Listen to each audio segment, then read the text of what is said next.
of what if Nagisa had Nin. I kind of didn't like where I was going with this, so I was going to change it up a little bit. But you won't see the episode, of course. But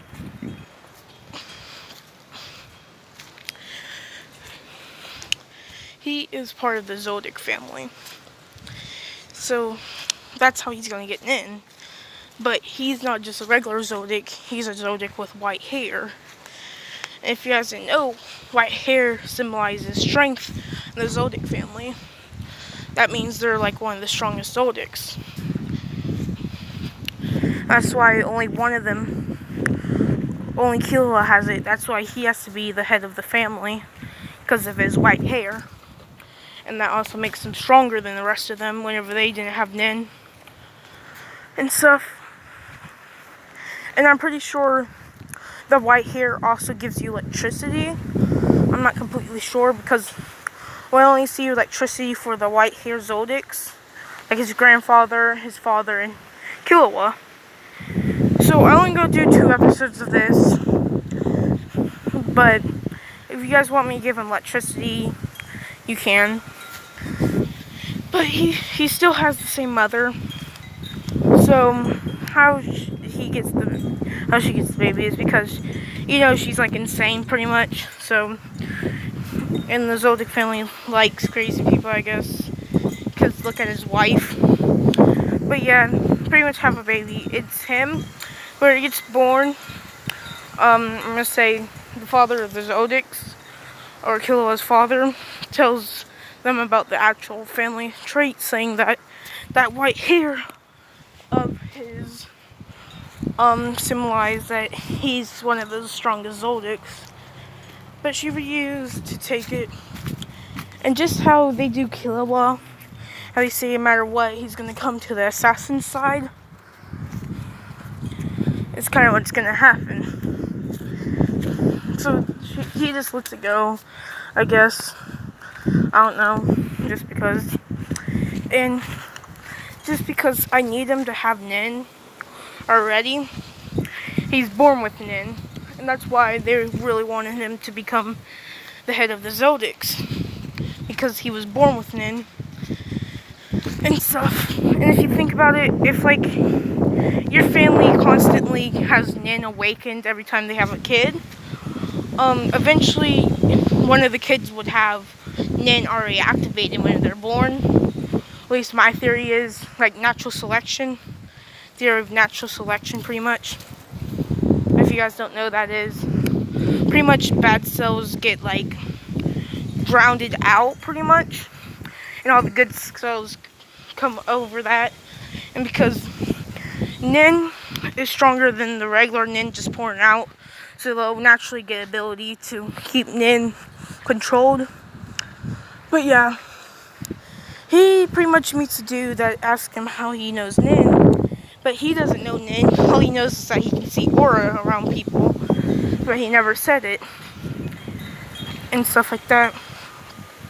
He's 10, but after this, he starts sneaking off, and he starts learning Nin from the dude. I know the Zoldyck family has electricity, but I didn't want to give him electricity. And giving him the Zoldyck family is the only way that I didn't give him conjurer abilities, because that's what his personality links to.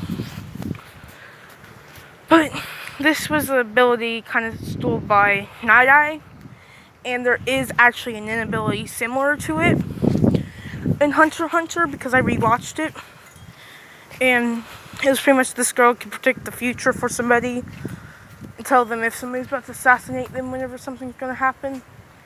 But he doesn't have to write stuff down. He pretty much has... I was going to give him the eye ability, but I'll say only people with Nin can see his eye and stuff like that.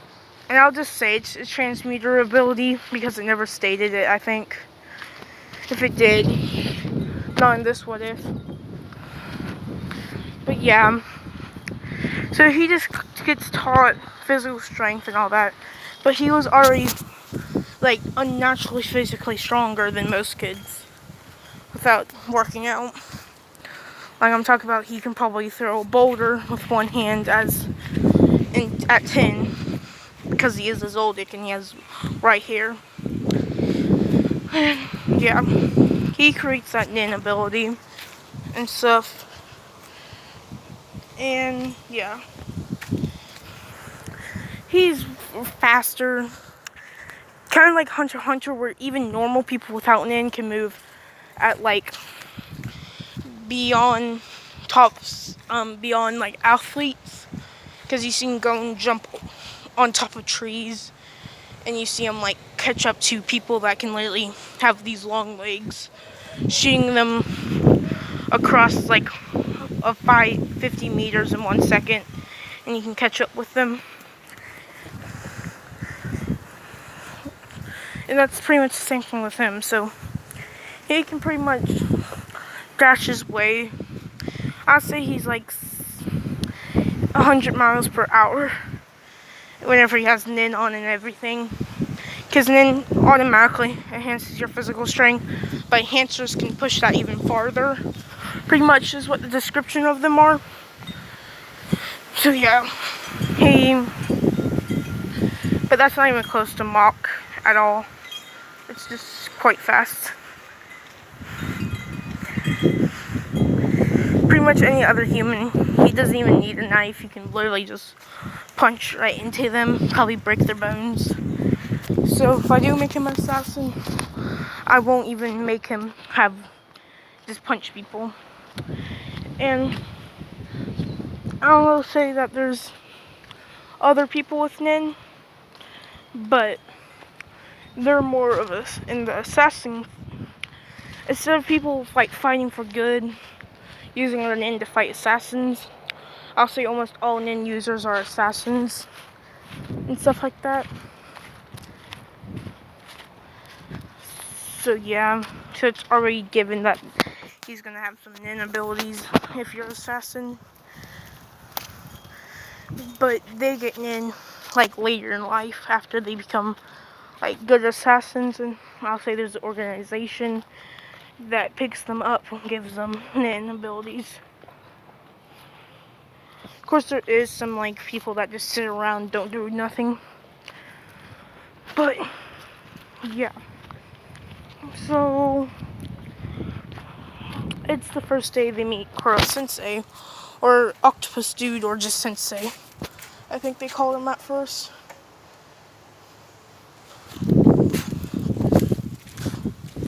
And his name is still Nagisa, but he just has white hair, pretty much.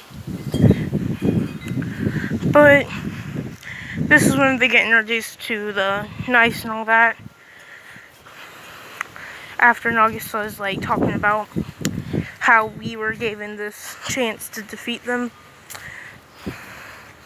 But Nagisa never really used his abilities because he says that he doesn't really want the money. He'll see if anybody else can get it. But today is the day that they're starting actual hand-to-hand combat. I'm just gonna say that. So, or the whole other time they're just learning basics of hand-to-hand. Like, basics are always the good part, so they just drilled in basics into them for like a month, and now it's hand-to-hand combat. So everybody's just doing really bad because they pretty much get thrown across the room. But yeah, I'm just gonna say, whenever I want to say they're going one-on-one, mano-a-mano, and everybody's getting thrown, but it's Nagisa's turn, and nobody really seen how ripped it is, because you notice that Killua has like that slim body, but he's super strong. But his father has like a huge body, and he's like 100 times stronger, pretty much. And his grandfather is slim, but I think he uses his nin ability more than his physical strength anymore. I'm not completely sure, but he is thin, but he can throw people across the world pretty much, and all that. But it's Nagisa's turn. Nagisa doesn't even have to activate his ability, But I'm gonna say he's pretty much, it starts off, he runs at him. The dude's about to trip him up, throw him, but this is whenever he sees his leg sliding, and he pretty much does a small little jump over his foot, almost looking like he's just hovering above air. And the dude notices this. This is whenever he grabs the hand of the dude. Was about to hit him, but whenever he grabs it, Nagisa hits back on the ground, grabbing him by the shirt, and throwing him without using any judo moves. And he's like, "What is this, kid?"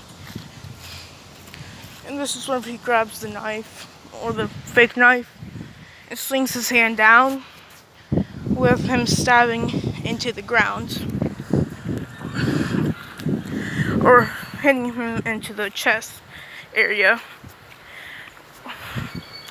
And that's when people were like, "What was that?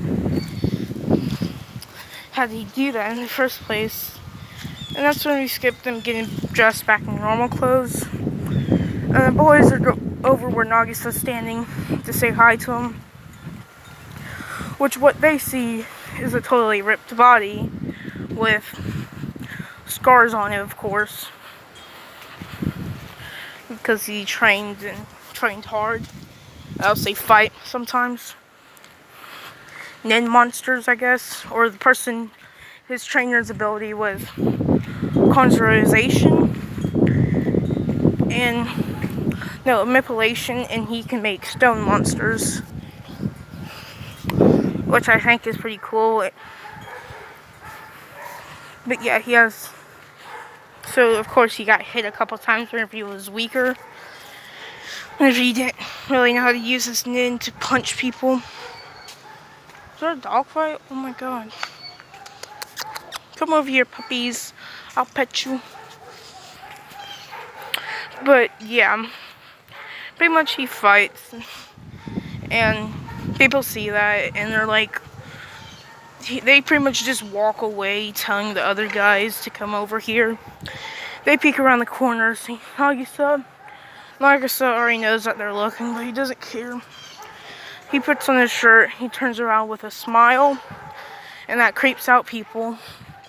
So they just walk back to the classroom, with everybody asking, "How did you do that?" Or yeah. And now we're gonna go to the scene where the dude is trying to figure out how to take him down with a ball. What he sees, it's Kuro Sensei pretty much just sitting right there. Oh no. Now we get skipped to the scene with the guys trying to talk Nagisa into doing the whole grenade thing. But Nagisa goes with it because the little BBs won't even hurt Nagisa. They'll kind of just like break on impact. Which with most bullets, if he like focuses on the bullets to break them, they'll probably hit him and flatten and launch right off of him. So he'll pretty much be like a tank, kind of. He's like a small tank. Yeah. But yeah, he does it. But whenever he stops right there, whenever the thing happens, people see is a big break of both Kuro Sensei and Nagisa breaking apart, with, I'm going to say, Nagisa jumping back on top of the roof, with Kuro Sensei on the roof too, with people seeing a husk of Kuro Sensei without them noticing, them saying, "Where's Nagisa?" And that's when they look up, they see Kuro Sensei, and they look behind them, and that's when they see Nagisa on top of the roof also. And he jumps down. And that's whenever, Kuro Sensei says to him, "You're pretty impressive. Have you been training to be something physically? Because most only like really big athletes that trained all their muscles can even do that. He says it was not that much training, nothing special and stuff. But then this is where the ball thing happens. With the dude with the ball trying to throw it just like one of the baseball players. And he pretty much fails with him going, which Nagisa already knew it was going to fail. Because I'll say, he was looking through all the things that could happen. But there's only one way that they could have took his head off. Was if Nagisa would have threw an report mag. Pretty much. And stuff like that. But even if it would have took their head off, but that's whenever Nagisa learns that even taking the head off wouldn't work. Because there's 3 ways if that would have happened. He would have turned into this small orb thing, or he would have went kind of into a berserk form, or into that like mean form that nobody ever saw yet, and would have dodged it, because I think he goes faster if he does that. I'm not completely sure if he just goes full power in it. He would have dodged it, or him pretty much, he turned into a small orb thing, he putting up a shield, and him going berserk is what would have happened if he took off the head or aimed for the head. And that's whenever he tells the dude how he should pitch differently. And that's whenever Nagisa brings up Koro Sensei, so your weakness isn't your head, is it? And Koro Sensei looks at him saying, what are you talking about? A head would take out anybody. But that's whenever Nagisa also says, what about that weird ability to create husk? Which he hasn't done yet. I might have said he did, but he's seen Nagisa jump back, so he just jumped back also, because he's that fast.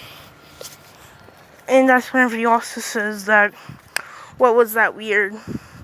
And what is that black form? He says, and that oval form. That's whenever Koro Sensei looks at him with seeing Nagisa with a grin, looking at him, smiling at him, using the ability of Nin to pretty much project your bloodlust at higher, using Nin to enhance it.